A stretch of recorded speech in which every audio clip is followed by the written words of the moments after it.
I am Joshua, 29, and 2 weeks before Christmas. My own mother uninvited me from our family dinner because she decided I was too much of a financial embarrassment to be seen in public. Before I tell you exactly how I ended up smiling on the cover of Forbes magazine as a secret billionaire on Christmas morning, do me a quick favor and let me know where you are watching from in the comments down below. I always love seeing how far these stories travel. The phone call that changed the trajectory of my entire life came on a Tuesday. It was December 10th. I remember the exact date because the Boston sky outside my office window was a miserable, heavy shade of slate gray, threatening snow but never actually delivering. I was standing in my corner office. It's a beautiful space, floor-to-ceiling windows overlooking the harbor, a massive mahogany desk, the quiet hum of a multi-billion-dollar tech empire operating just outside my door. I was reviewing the final quarterly projections for my company, Novice Analytics. My phone buzzed on the desk. The caller ID flashed my mother's name, Margaret. I took a deep breath before answering. Conversations with my mother were rarely pleasant. They were usually tactical. I swiped the screen and put the phone to my ear. "Hey, Mom," I said, keeping my tone carefully neutral. "What's going on? Do you need me to bring anything specific to Greenwich for the Eve dinner?" I was thinking about picking up some of those pastries Dad likes from the North End. There was a pause on the line. It wasn't a warm pause. It was the icy, calculated silence she used right before she was about to deliver a verdict. "Joshua, we need to have a serious talk about the holidays," she said. Her voice didn't waver. It carried that polished, country club diplomatic tone she used when she was speaking to someone she considered beneath her. Not angry, not sad, just entirely detached. "Okay," I said, my grip tightening slightly on the phone. "I'm listening. Your cousin Julian is bringing his fiancée, Victoria, to Christmas Eve dinner this year," she began, her voice smoothing out into a practiced rhythm. "And Victoria's parents, the Ashworths, will be joining us as well." I knew the Ashworth name. Anyone who grew up near the affluent circles of New England knew the Ashworths. They weren't just wealthy. They were old money. The kind of family whose name was etched into university library buildings and hospital wings. "All right," I replied. "That sounds like a big step for Julian. I look forward to meeting them." "Well, that is precisely why I am calling." My mother cut in, her tone sharpening just a fraction. "Julian is incredibly anxious about this dinner. It is essentially a pre-wedding family merger. The Ashworths move in very, very particular circles, Joshua. They have certain expectations about the company they keep." I felt a cold knot forming in the pit of my stomach, but I forced my voice to remain steady. "Get to the point, Mom." She exhaled a sharp, irritated breath, annoyed that I was making her spell it out. "Julian is worried. Your aunt is worried. Frankly, your father and I are worried. We feel that having someone at the dinner table who is still struggling to establish themselves might send the wrong message about our family's status. We need to project a unified front of success to secure Julian's standing, and honestly, to ensure there are no hiccups with his future inheritance and trust arrangements with their family." The words hung in the air, heavy and suffocating. Struggling to establish themselves. That was it. That was the polite, devastatingly cruel phrase she used to summarize my entire existence. "I see," I said. My voice sounded hollow even to me. "So, to be absolutely clear, you are uninviting your own son from Christmas because you think I'm too poor to sit next to Julian's in-laws." "Joshua, please don't be dramatic," she scolded, entirely unfazed by the pain she was inflicting. "You always do this. You twist things. We are not uninviting you from the family. We are just asking you to be considerate of Julian's future. You have to understand how this looks. We will do something special, just you and me. Maybe after the new year, we can grab a quick lunch at that little sandwich shop you like near your apartment." She was talking about a Michelin-starred restaurant where I had recently hosted a massive corporate dinner to celebrate our Series C funding. But she didn't know that. She had never bothered to ask. "Understood," I said quietly.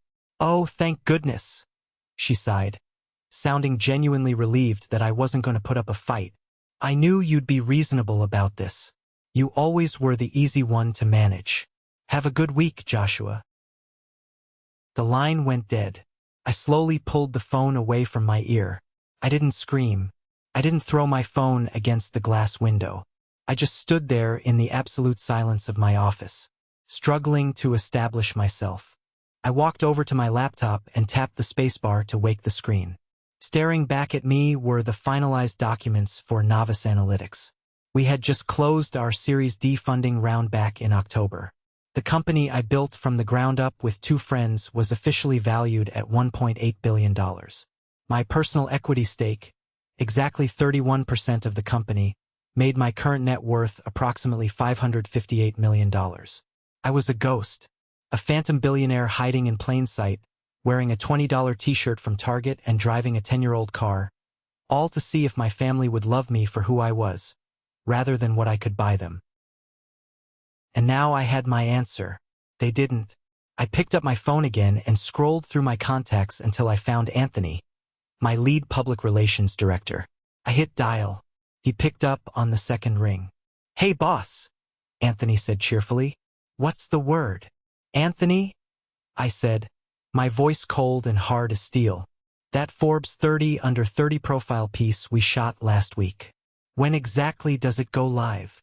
"The digital edition is scheduled to drop Christmas morning," Anthony replied, his tone shifting to business immediately. 6 a.m. Eastern Time sharp. The print edition hits the newsstands later that same day. "Why? Do you want me to push it back?" "We can probably delay it if you want to keep things quiet for the holidays." "No," I said, staring out at the Boston skyline. "I don't want to keep things quiet anymore. I want you to amplify it. Call every media contact we have. Send out press releases.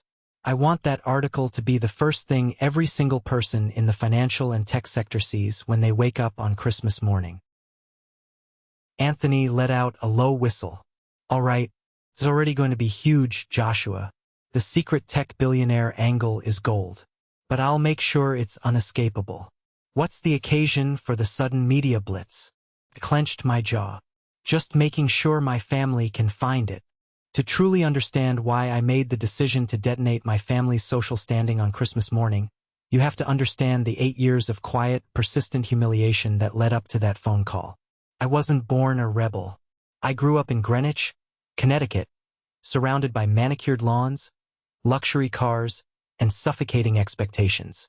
My father, Charles, was a ruthless hedge fund manager. To him, the world was divided into 2 categories: winners and losers. Winners went into corporate law, high finance, or specialized medicine. Losers did everything else.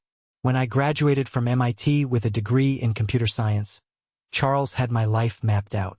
He had secured me an entry-level analyst position at a major investment bank in New York. The salary was massive, the hours were brutal, and the prestige was exactly what he wanted to brag about at the country club. I turned it down. I told him I was moving into a cramped, damp basement apartment in Cambridge with my 2 best friends from MIT, David and Nathan. I told him we were going to build an artificial intelligence platform focused on enterprise data security. I will never forget the look of absolute disgust on his face. "You're throwing your life away," Charles had sneered, standing in our massive foyer. "You think you're going to be the next Steve Jobs? You're going to end up a broke programmer fixing laptops. Don't come crawling back to me when you realize you need a real salary to survive." From that day forward, I was exiled. Not physically, but emotionally. I was the black sheep. David, Nathan, and I worked like dogs. We lived off cheap ramen noodles and instant coffee. We worked 20-hour days, writing thousands of lines of code, fighting through bugs, and pitching to tiny local businesses just to keep the lights on. It was grueling, terrifying, and the most fulfilling thing I had ever done.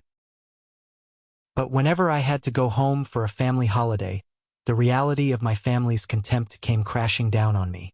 My older brother, Matthew, made sure I never forgot my place. Matthew was Charles's golden child. He was a high-powered corporate lawyer pulling in mid-6 figures, and his entire personality was wrapped up in how much money he spent. I remember Thanksgiving, about 3 years into building Novice. I pulled up to the Greenwich estate in a used, dented Toyota Camry that I bought for $4,000. As I was walking up the driveway, Matthew pulled in right behind me in a brand new, screaming red Porsche 911. He parked, stepped out wearing a suit that cost more than my car, and tossed the heavy keys into the air, catching them with a smug grin. "Hey, little brother," Matthew called out, his voice dripping with condescension. "Still driving that rust bucket? Man, I thought tech guys were supposed to be smart. Hard work pays off, Josh. Maybe if you beg for a promotion at whatever little IT help desk you're working at, you can upgrade to a Honda next year." My hands balled into fists inside my cheap jacket pockets. At that exact moment, Novice Analytics had just secured a breakthrough $8 million enterprise license with a Fortune 500 healthcare company. Our valuation was skyrocketing. I could have bought the dealership that sold him that Porsche in cash. But I didn't say a word. I just nodded and walked inside. I stayed silent because I was running a test. As my company grew from a basement startup to a multi-million-dollar firm, and eventually to a billion-dollar unicorn, I deliberately maintained my modest lifestyle. I kept the old car. I wore generic jeans and plain sweaters. I rented a normal, unassuming apartment. I desperately wanted to know if my family, my mother, my father, my own brother, could find it in their hearts to love Joshua, the person. Not Joshua, the CEO. Not Joshua, the bank account. I wanted them to show up for me when I appeared to have absolutely nothing to offer them in return. They failed. Spectacularly and repeatedly. The worst part wasn't the active insults like Matthew's. It was the passive erasure.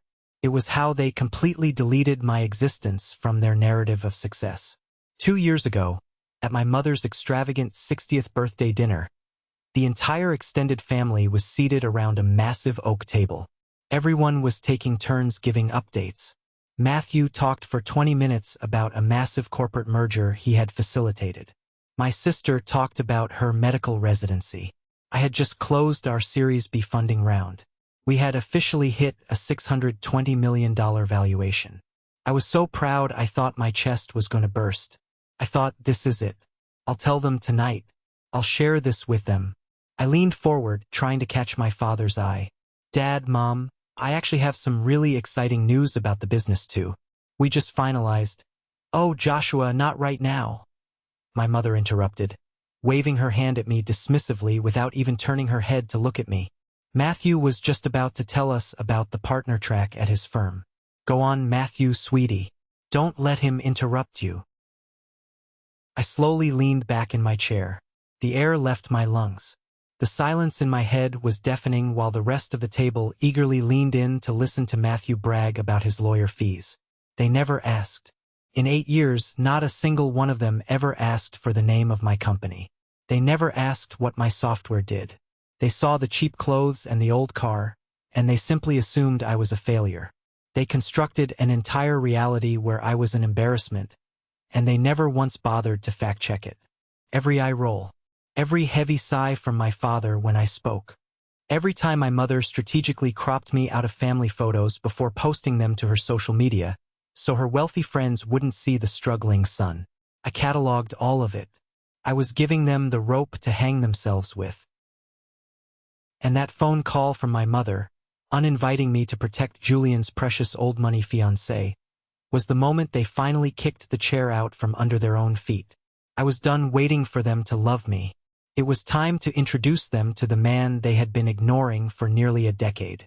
The fuse was officially lit 5 days after my mother's phone call. It was December 15th, and Chloe Morrison, the lead technology correspondent for Forbes magazine, arrived at the Novice Analytics headquarters for my profile interview. Chloe wasn't a lightweight. She was a seasoned journalist known for ripping apart tech executives and exposing vaporware. When she stepped off the elevator onto our top floor, I saw her eyes widen behind her glasses. Our office was no longer a damp basement. It was a sprawling, state-of-the-art facility taking up 4 floors of prime Boston real estate. We had over 340 employees. There were glass-walled collaborative spaces, servers humming quietly in climate-controlled rooms, and massive digital monitors tracking global threat data in real time. "You built all of this in 8 years?" Chloe asked, stopping in the middle of the main walkway, clearly trying to process the scale of the operation. My co-founders, David and Nathan, and I built this. I corrected her gently, gesturing for her to follow me toward my office. I just helped steer the ship. We sat down in my office, with the gray expanse of the harbor stretching out behind me. The interview was intense. For 2.5 hours, Chloe grilled me on the granular details of our machine learning algorithms, our client acquisition strategies, and the grueling early days of near bankruptcy. She was thorough, professional, and entirely focused on the business. And then, as she was reviewing her notes, the atmosphere in the room shifted. She tapped her pen against her chin and looked up at me, her journalistic instincts kicking in. "So, Joshua, let's talk about your background," Chloe said, flipping to a fresh page in her notebook. "My research team pulled your file. You grew up in Greenwich, Connecticut. Charles Morrison is your father. That is serious old guard Wall Street money. You come from a family deeply entrenched in traditional finance and law." I nodded slowly, leaning back in my leather chair. "That's correct. Starting a tech company from scratch is incredibly risky," she continued, her eyes fixed on me. "Especially an AI security firm when the market was barely formed. How much did your family's capital and connections help get Novice off the ground in those early days? Did your father seed your initial funding rounds?" The room went completely quiet. The only sound was the faint hum of the heating vent above us. This was the crossroads. For 8 years, I had maintained the wall between my personal wealth and my family's ignorance. I could give her a standard, polished PR answer. I could say we wanted to do it independently. I could protect their reputation. I could let them continue living in their country club fantasy world. But then I remembered the tone of my mother's voice, struggling to establish themselves. I looked at Chloe. "They didn't give me a single cent, Chloe." She raised an eyebrow, poising her pen over the paper. "They didn't invest? Was there a conflict of interest with your father's firm?" "No," I said, my voice dropping to a calm, dead-level pitch. "There was no conflict. My family didn't invest because my family has absolutely no idea this company exists." Chloe froze. Her pen stopped mid-air. For a woman who interviewed billionaires for a living, she looked genuinely thrown off balance. "I'm sorry. I must have misheard you. Your family doesn't know you are the CTO and co-founder of a company recently valued at $1.8 billion. They think I work as a low-level IT support guy at a struggling startup," I said, leaning forward and resting my forearms on the desk. "They've never asked for the name of my company. They've never asked to visit my office. My brother drives a Porsche and tells me to work harder so I can afford a decent car. My father tells people I'm finding myself. They have collectively decided that I am the massive failure of the Morrison family." Chloe slowly lowered her pen. "They don't know your net worth is over $500 million? They think I buy my clothes on clearance," I replied. "Joshua," Chloe said, leaning in, her journalistic instincts entirely hijacked by the human drama unfolding in front of her. "Why? Why would you hide something this massive from your own blood?" "Because I wanted to know if they would love me if I wasn't successful," I answered, the raw honesty of the statement burning my throat. I wanted to know if I had inherent value to them outside of what I could achieve for the family name. And I got my answer. I paused, letting the silence stretch out before I delivered the final blow. 5 days ago," I continued, making sure she was looking right into my eyes, "my mother called me. She explicitly uninvited me from our family's Christmas Eve dinner. My cousin, Julian, is bringing his new fiancée, Victoria Ashworth, to meet the family. The Ashworths are old money. My mother told me that having someone there who is still struggling to establish themselves would embarrass the family and send the wrong message about our status." Chloe's jaw actually dropped. She stared at me, completely speechless for 3 full seconds before she scrambled to pick up her pen. "She uninvited you to Christmas because she thinks you're poor?" Chloe asked, her voice hushed with disbelief. "Yes," I said. "She told me I would reflect poorly on them." Chloe started writing furiously. She didn't look up as she spoke. Joshua, if I put this in the profile, this isn't just a business story anymore. This is going to be the centerpiece of the entire article. It is a complete and utter indictment of your family's character. Millions of people are going to read this. Your family is going to read this. I know, I said, feeling a massive weight lift off my shoulders with every word I spoke. I am tired of hiding my success to protect the fragile egos of people who never once tried to protect me. I built an empire. My technology secures the data of millions of people. I employ hundreds of brilliant minds. And I did it all while my own mother was too ashamed to put me in a family photograph. Chloe looked up from her notebook. There was a fierce glint of respect in her eyes. When do you want them to find out? The digital drop is Christmas morning at 6 a.m., right? I asked. Yes. Then let them wake up on Christmas morning and read exactly who they uninvited, I said. Print every single word.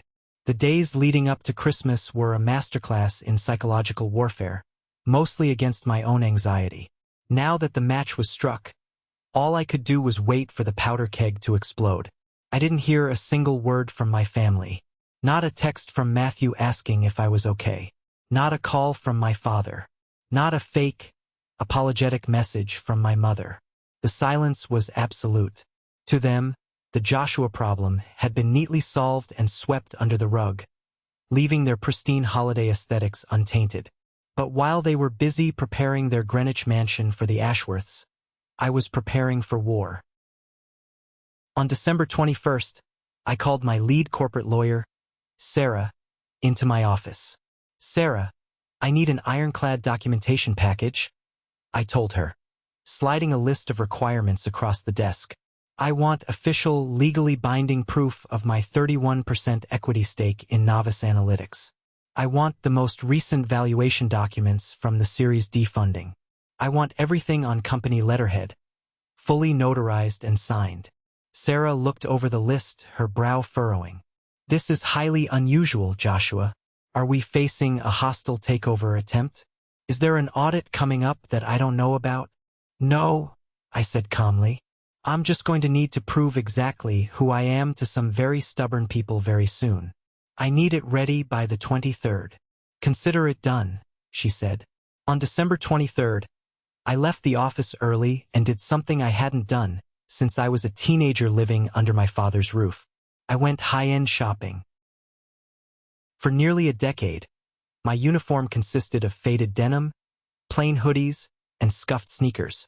I used my appearance as a shield to deflect their greed.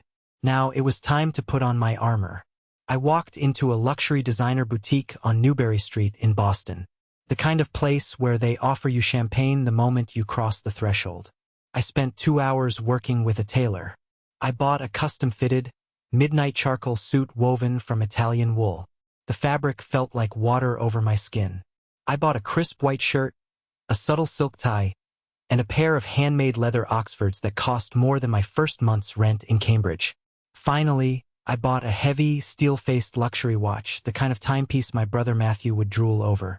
When I stood in front of the three-way mirror in the boutique, I barely recognized myself.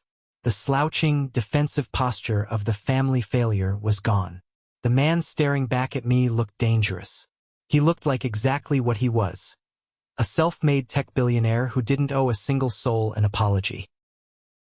Christmas Eve finally arrived. While my family was undoubtedly sitting around their massive mahogany dining table, clinking crystal wine glasses with the Ashworth family and pretending they lived perfect, flawless lives, I was sitting alone in my apartment. It was quiet.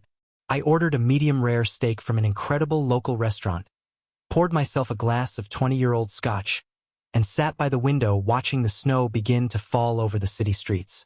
It was a strange feeling. I was entirely isolated, banned from the only family I had, yet I felt an overwhelming sense of peace.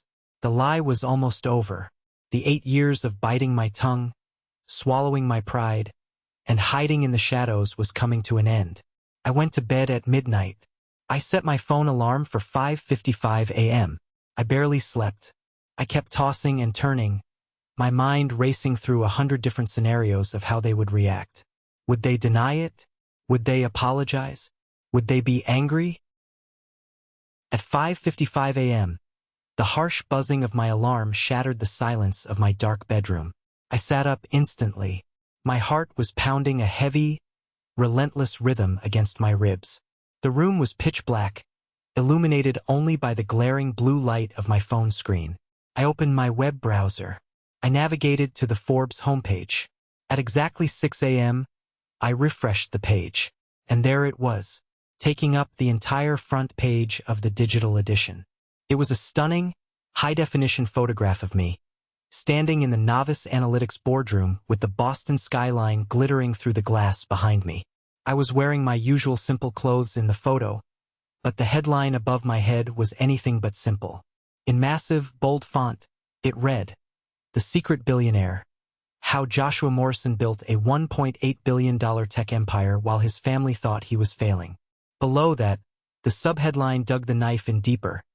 Uninvited from Christmas for being too embarrassing.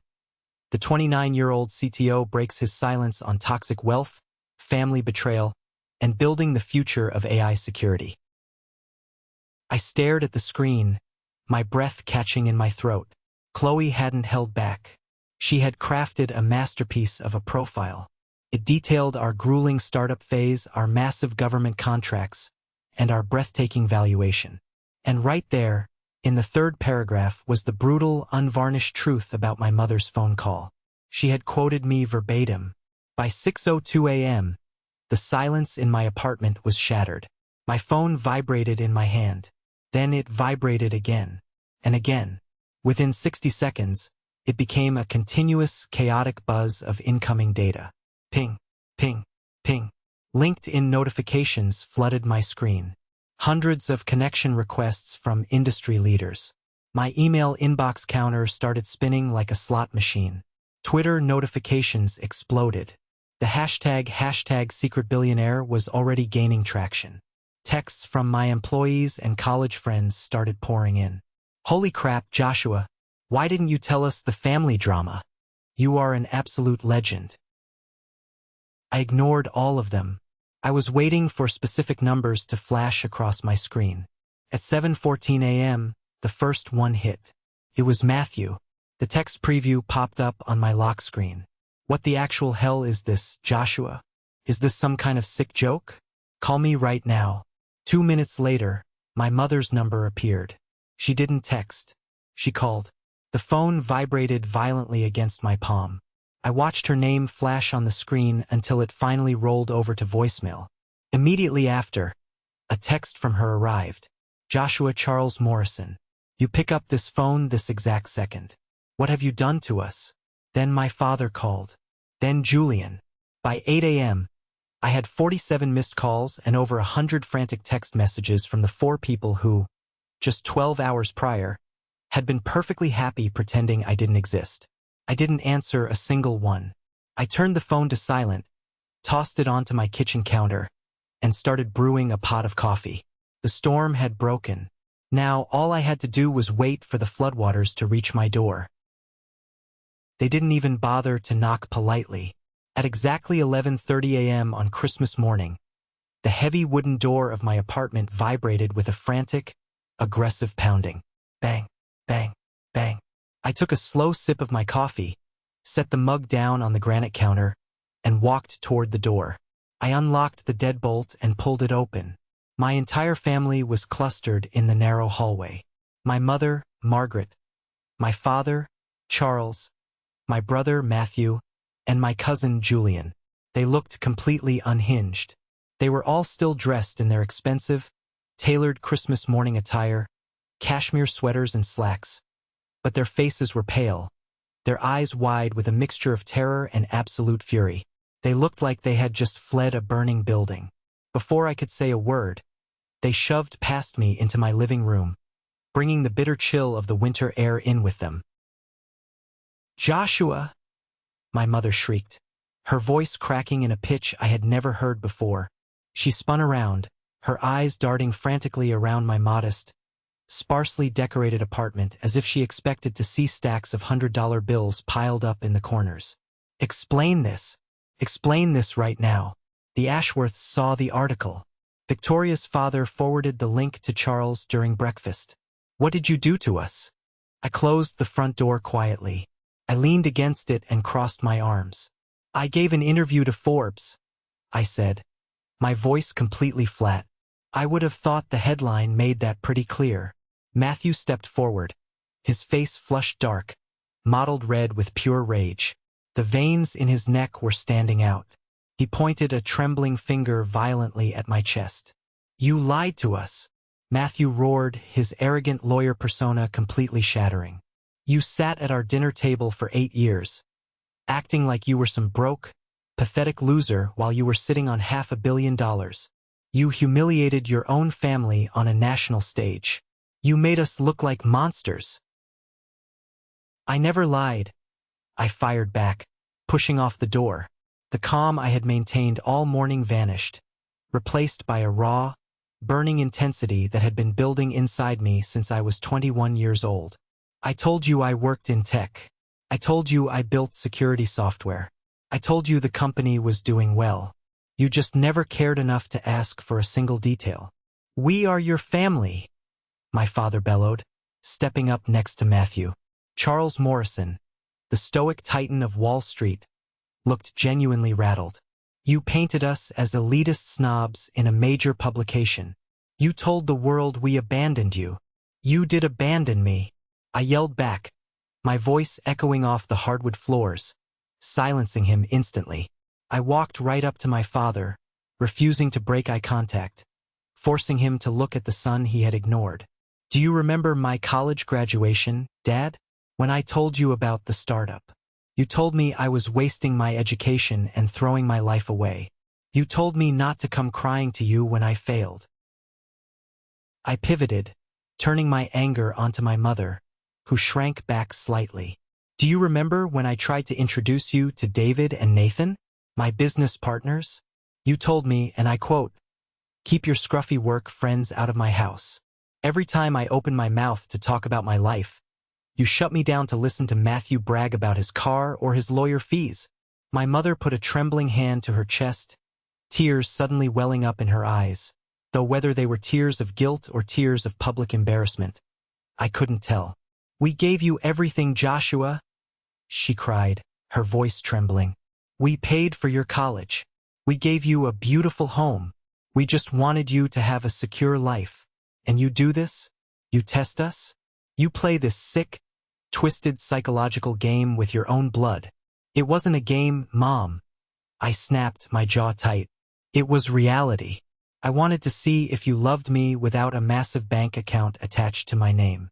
I wanted to see if I had any value to you if I couldn't buy you status. And 2 weeks ago, you gave me my final, undeniable answer. I pointed directly at Julian, who flinched and stared down at his expensive leather shoes, refusing to look at me. You banned me from Christmas, I said, my voice dropping to a dangerous, quiet hiss. You told me I was struggling and that I would embarrass the family in front of Julian's new in-laws. You excluded me because I wasn't rich enough for your aesthetic. That was a misunderstanding, my mother pleaded, taking a desperate step toward me, reaching out to grab my arm. We were just stressed about the merger of the families. We love you, Joshua. I stepped back sharply, out of her reach. Don't touch me. Don't you dare touch me.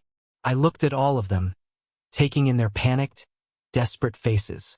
The panic in your eyes right now? It isn't because you realize you hurt me. You aren't sorry for ignoring me for a decade. You are only sorry you got caught. You're sorry that the entire world now knows exactly how shallow and cruel the Morrison family really is. You're furious because you missed out on bragging rights at the country club. Matthew scoffed, trying to regain some semblance of control. Joshua, please, stop being so dramatic. Let's just sit down, call your PR guy, and figure out how to draft a retraction or a joint statement. Get out. The 2 words hung in the air, heavy and absolute. What? My father asked, stunned. I said, get out of my house. I yelled, my voice vibrating with a power I didn't know I possessed. I walked over to the front door and ripped it open, gesturing to the hallway. Go back to Greenwich. Go back to your perfect Christmas dinner with the Ashworths. Go worry about your status and your inheritance. Because none of you have absolutely any place in my life ever again. They stared at me in stunned, horrified silence. For their entire lives, they had looked at me and seen a quiet, submissive, easily manageable boy. They didn't recognize the ruthless, hardened man standing in front of them now. Slowly, without saying another word, my father's shoulders slumped. The fight drained out of him. He turned and walked out the door. Matthew followed closely behind, his face a mask of bitter defeat. Julian gave me one last, incredibly guilty look, mouthing the word sorry, before trailing behind them. My mother was the last to leave. She stood in the doorway, tears streaming down her carefully made-up face. She looked at me, searching my eyes for any shred of the little boy she used to control. She found nothing but cold, blank resolve. She let out a quiet sob, turned around, and walked away. I pulled the door shut. The heavy click of the deadbolt locking felt like the final period at the end of a very long, very painful chapter. The apartment fell dead silent again. I stood there, breathing heavily, feeling the adrenaline slowly drain from my veins. This is a moment that changed everything, when I finally regained control of my life. Thank you for your patience in getting this far. You are amazing.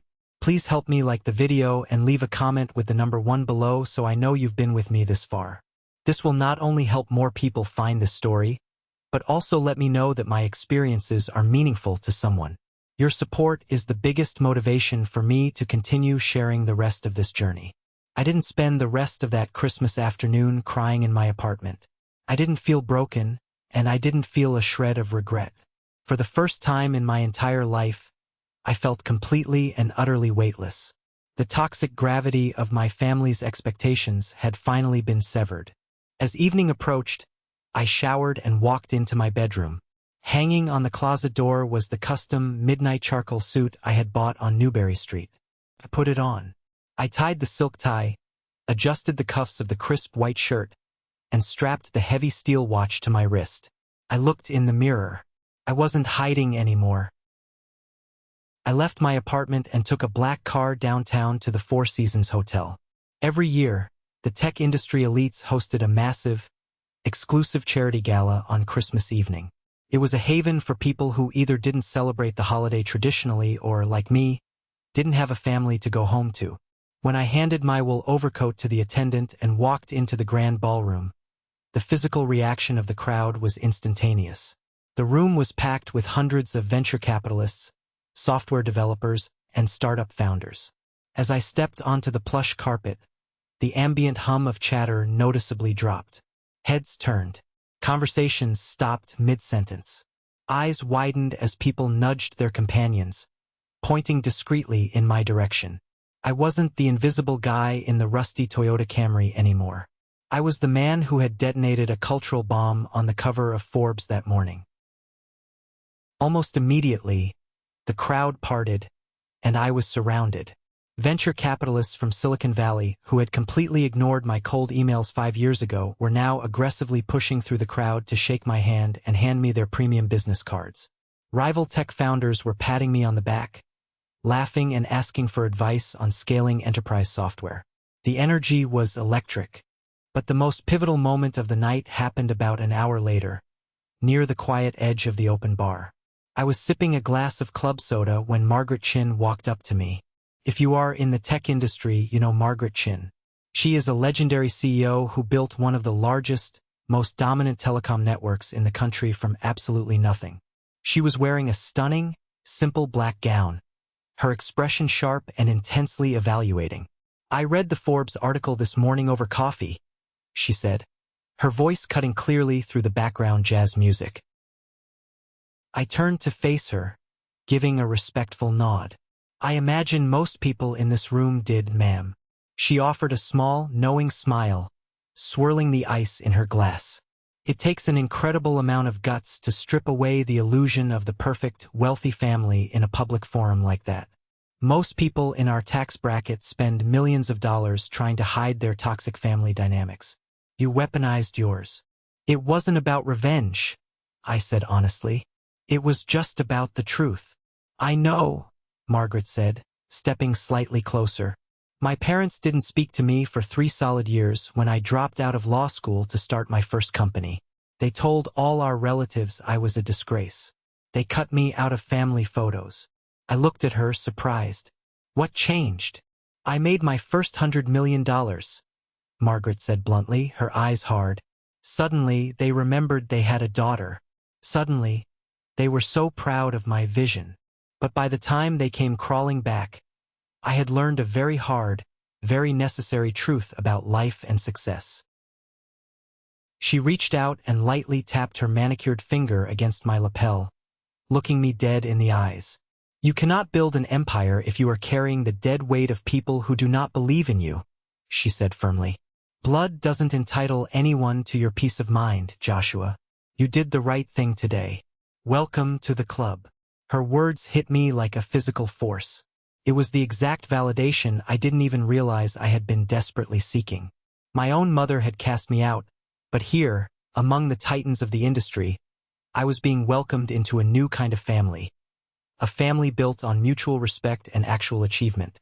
Meanwhile, while I was finding my footing and gaining respect among my peers, my biological family was experiencing a very different kind of Christmas evening back in Greenwich. Throughout the gala, my phone kept buzzing in my pocket with updates from Anthony, my PR director. The internet is a ruthless place, and social media had completely turned its teeth on the Morrison family. The public had latched onto the specific quote my mother used about me struggling to establish myself. Tech forums, business Twitter, and even mainstream news outlets were tearing my family apart. They were being held up as the ultimate, disgusting example of toxic old money elitism and shallow parental love. Anthony texted me screenshots. Matthew had been forced to lock all of his social media accounts, making them completely private. Thousands of people had found his arrogant posts posing with his Porsche and had flooded his law firm's public page with negative reviews, calling him a nepotism baby and a fraud. My father's hedge fund was dealing with frantic calls from investors who were questioning his judgment and character after reading how he treated his own son. And my mother, according to a frantic, angry text I received from my aunt later that night, had locked herself in the master bedroom of the Greenwich estate. She was refusing to come down for dinner and refusing to take calls from her elite country club friends, all of whom had seen the article and were whispering about the scandal. They had spent 8 long years meticulously trying to protect their pristine, wealthy image from the embarrassment of having me around. And in the span of just 12 hours, my honesty had burned that fake image straight to the ground. As the gala began to wind down around midnight, I stood by the massive glass windows of the Four Seasons, looking out at the snow-covered streets of Boston illuminated by the streetlights. I took a deep breath. The air in my lungs felt cleaner than it had in years. For the first time since I was a child, I didn't feel a crushing, desperate need to prove my worth to my father. I didn't feel the need to shrink myself to make my mother comfortable. I had survived the storm. I had lost my family, but I had finally found myself. And as I looked out over the city, I knew this was only the beginning of my story. The morning of December 26th felt entirely different from any day I had ever experienced. The intense, burning adrenaline of the Christmas Day confrontation had faded, leaving behind a profound sense of clarity. I woke up in my Cambridge apartment, poured a cup of black coffee, and looked at my phone. The media storm hadn't slowed down. If anything, it had mutated into something larger. The Wall Street Journal had picked up the story, running a feature on the psychology of wealth and family dynamics. My brother Matthew's career as a corporate lawyer was taking a massive public hit. The internet had zeroed in on his arrogance. People were dissecting my family's behavior as a textbook case of toxic elitism. But I wasn't focused on them anymore. I was focused on the future. At 10 a.m., my phone rang. The caller ID simply read, "Unknown number."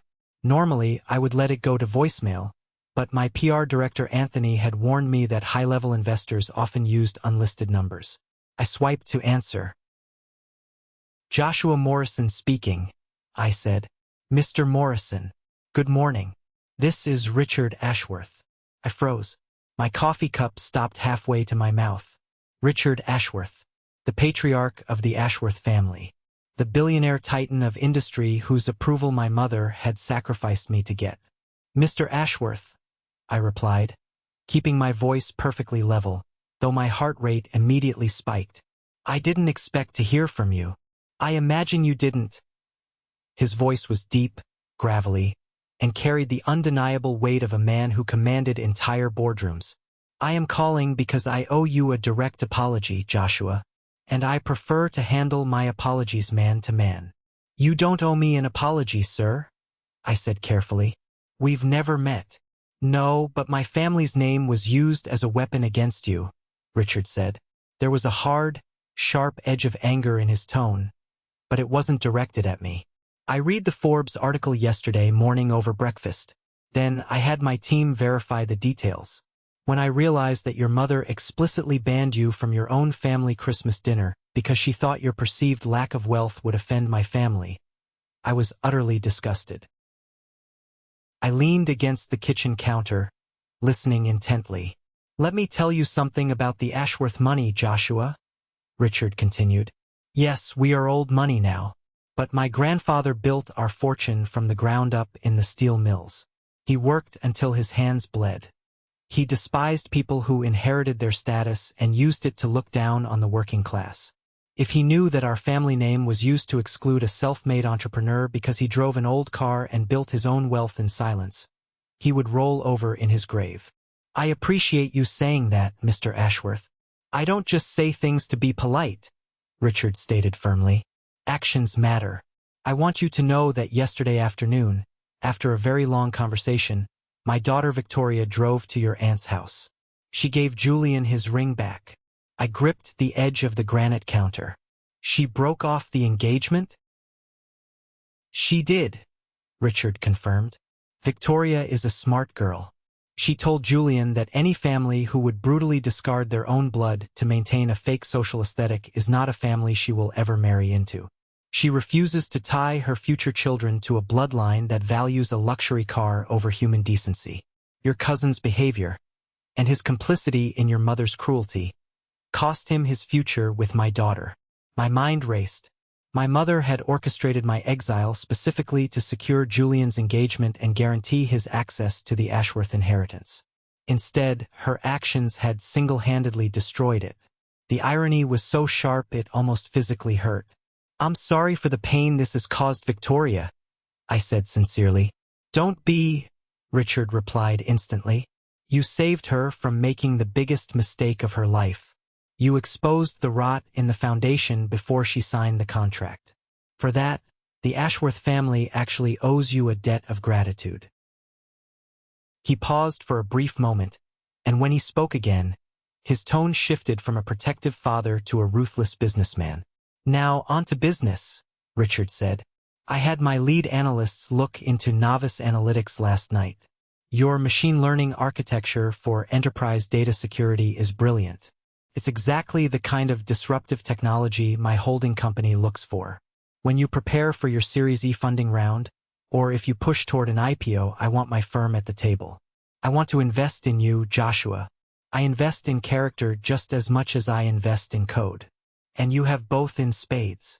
I will have my team send over the preliminary prospectus next month. I smiled. I look forward to it. Keep building your empire, son. Goodbye.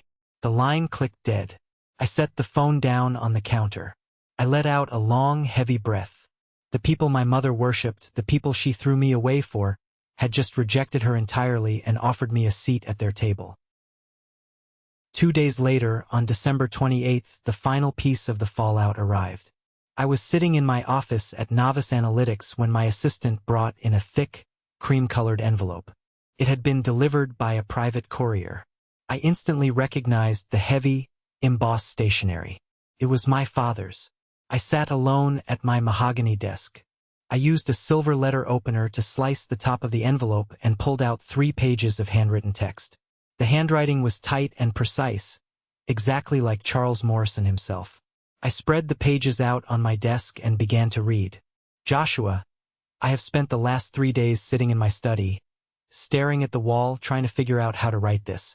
I have read the Forbes article 17 times. I have read every vicious comment, every brutal think piece, and every social media discussion about our family. I have watched my professional reputation take a hit, and I have watched your mother completely fall apart. My first instinct, ingrained in me by decades on Wall Street, was to fight back, to draft a PR statement defending ourselves, to call my lawyers, to twist the narrative and make you look like the villain. But I didn't, because the hardest part of the last 72 hours wasn't the public humiliation. The hardest part was realizing that every single word you said in that article was the absolute truth. We didn't mean to hurt you. We always told ourselves we were pushing you to be better. But those are just excuses. The ugly, undeniable truth is that we valued achievement over character. We valued appearance over substance. We valued what you could do for the Morrison family's public image rather than who you were as a human being. Your mother is devastated. Your brother Matthew is furious and lashing out at everyone because his ego cannot handle the public backlash. Your aunt is beside herself because Victoria called off the wedding, and Julian's guaranteed path to a massive inheritance vanished overnight. But their feelings do not matter right now. What matters is what I have to say to you. You were right. You built something extraordinary while we casually dismissed you. You proved your brilliance while we confidently predicted your failure. You sat at our dinner table, eating the scraps of our attention, while holding more power and wealth than all of us combined. And when your success finally became public, our very first thought wasn't pride. It was how we could benefit from it. I am deeply, profoundly ashamed of myself. As a father, my only job was to make sure you felt unconditionally loved and supported. I failed. I looked at my brilliant, independent son and I saw a disappointment, simply because you didn't wear the right suit or choose the right corporate ladder. I don't expect your forgiveness, Joshua. I don't expect reconciliation. You established a firm boundary on Christmas morning, and I respect it. I am writing this because you deserve to know that I finally see clearly what my arrogance blinded me to for 8 years. You didn't need us to succeed, but we desperately needed you to matter. I am so sorry we failed you. With profound regret, Dad. I read the letter 3 times. The silence in my office was absolute. It was the most honest, vulnerable thing Charles Morrison had ever said in his entire life. There was no manipulation in the ink. There was no demand for me to come back and fix their public image. It was a complete, unconditional surrender. I carefully folded the pages, slid them back into the envelope, and placed it inside the bottom drawer of my desk. I didn't cry. I didn't feel the urge to call him. The letter didn't magically erase a decade of emotional neglect. It didn't excuse the cruelty, but it did provide closure. The war was officially over. I had won not by destroying them, but by outgrowing them completely. 6 months later. The air in New York City was thick and humid, but inside the New York Stock Exchange, the climate control kept everything crisp and sharp. It was a Tuesday morning in June. I stood on the iconic trading floor, surrounded by a sea of monitors, ringing phones, and financial analysts in tailored suits.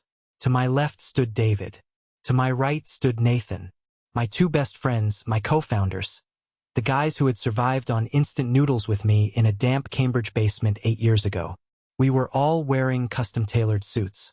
The Novice Analytics logo flashed brightly across the massive digital banners wrapping around the room. Today was the day. Novice Analytics was going public. The energy on the floor was electric. The institutional investors had aggressively bought into our IPO during the roadshow. Richard Ashworth had made good on his promise, securing a massive block of shares for his holding company. When the opening bell finally rang, the sound echoed through my chest. The trading commenced. Within the first 2 hours, our stock price surged past our initial projections. By noon, the financial news networks were broadcasting our numbers worldwide. Novice Analytics was officially valued at $4.2 billion. My personal equity stake, after the dilution of the public offering, firmly locked my net worth at $1.3 billion. I was 30 years old, and I was officially a self-made billionaire. Our executive team celebrated in a private room overlooking the trading floor. Pop corks flew from vintage champagne bottles. We toasted to the late nights, the failed prototypes, the brutal stress, and the ultimate victory. But as I stood by the glass, looking down at the chaotic, beautiful machinery of the stock market, I noticed what was missing. Or rather, who was missing. My family wasn't there. I had sent them formal invitations through my lawyer 2 months prior. It wasn't an olive branch. It was simply a courtesy. But they didn't come. The truth was, they couldn't show their faces. The fallout from the Forbes article had permanently altered their social standing. My family had actually become a case study at Harvard Business School. The Morrison dynamic was taught in MBA psychology courses as a prime example of how toxic family structures can alienate highly productive members through exclusion and rigid class expectations. My mother had stopped attending her charity luncheons in Greenwich because she couldn't handle the whispers and the side eyes from the other women. Matthew's law firm had quietly passed him over for a major promotion because his public image was deemed too volatile and arrogant for their top-tier clients. The only person from my bloodline who had made any real effort to change was Julian. Julian had reached out to me in April, for months after the Christmas disaster and the loss of his engagement to Victoria Ashworth. We met at a quiet coffee shop in Boston. He looked entirely different. The slick, arrogant country club posture was gone. He looked tired but genuine. He didn't make excuses. He sat across from me and laid his cards on the table. "I was a coward, Joshua," Julian had said, staring into his black coffee. "I let your mother ban you from Christmas because I was terrified that if the Ashworths thought we weren't perfect, I would lose Victoria and access to their world. I traded my own cousin for a shot at a massive inheritance. And you lost both," I pointed out softly. "I lost both," he agreed, nodding slowly. "But Victoria doing that, her leaving me, it was the massive wake-up call I needed. I realized I didn't even know who I was without my family's money and their toxic obsession with status. I had no actual character. So what are you doing now?" I asked. "I cut off my trust fund," Julian said. It was the most shocking thing he could have possibly said. "I refused my father's money. I moved out of the luxury condo. I enrolled in a master's program at NYU. I'm studying social work." I raised an eyebrow. "Social work?" "Yeah," he smiled, a real unforced smile. "I want to help families that are actually struggling. Real struggles. Not the fake, manufactured country club drama we grew up with. I want to build something of my own, just like you did. I just wanted to look you in the eye and say thank you. You blowing up our family secrets was the best thing that ever happened to me." We shook hands that day. It wasn't an immediate fix, but it was the foundation of a real, honest relationship. Now, standing at the New York Stock Exchange, my phone buzzed in my pocket. I pulled it out. It was a text message from my mother. "I am watching the live coverage on CNBC. You look so handsome, Joshua. I am so incredibly proud of the man you have become. I am so sorry we are not there to celebrate with you. I love you." I stared at the glowing screen for a long time. The anger was gone. The desperation to be loved by her was gone. I just felt a quiet, profound sense of peace. I typed my reply slowly, making sure every word was exactly what I meant. "Thank you for the congratulations. I love you too, Mom. But love is not enough anymore. It has to be accompanied by respect, curiosity, and belief in who I am, not what I am worth. When you are finally ready to offer those things without conditions, we can sit down and talk." I hit send. I slid the phone back into my pocket and turned around to face the room. David was holding up a glass of champagne, grinning from ear to ear. Nathan was laughing at something Anthony, the PR director, had said. These were my people. This was the family I had chosen. The people who showed up for me when I had absolutely nothing to offer them but a crazy dream and an old Toyota Camry. When we flew back to Boston that night, I walked into the lobby of Novice Analytics. Hanging on the pristine white marble wall, right behind the reception desk, was a massive, framed print of the Forbes magazine cover. It wasn't hanging there as a trophy of revenge. It wasn't there to spite my father or humiliate my mother. It was hanging there as a permanent reminder. A reminder that the people who dismiss you when you are struggling in the dark are rarely the people you want standing next to you when you finally step into the light. It is a reminder that true wealth isn't about the car you drive, the clothes you wear, or the inheritance you secure. True wealth is the character you build when absolutely no one is watching. I had built an empire, but more importantly, I had built a life I was proud of. And I had done it entirely on my own terms. Here is the truth I want to leave you with today. We are often taught that family is an unbreakable bond, that we must endure disrespect, belittlement, and toxic behavior simply because we share the same bloodline. But that is a dangerous lie. Respect is the absolute baseline for any relationship, and you should never have to shrink yourself, hide your success, or mask your true identity just to make insecure people feel comfortable. Sometimes, the most loving thing you can do for yourself is to walk away from the table where your value is constantly being questioned.